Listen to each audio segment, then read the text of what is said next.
We're screwed.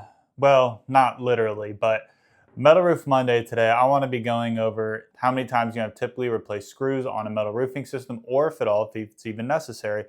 So you're usually going to start out with a screw that is about the width of what we call a number 8 or a number 10.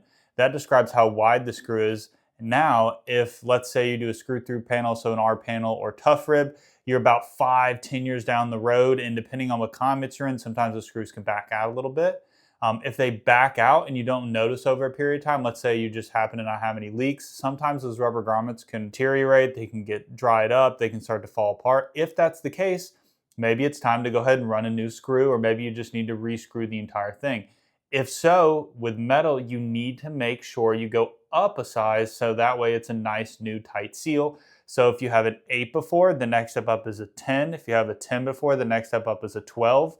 A good rule of thumb is you really, on most roofs, if they're installed properly and not overdriven, you can get away with usually about 1 time of rescrewing the entire roof slide.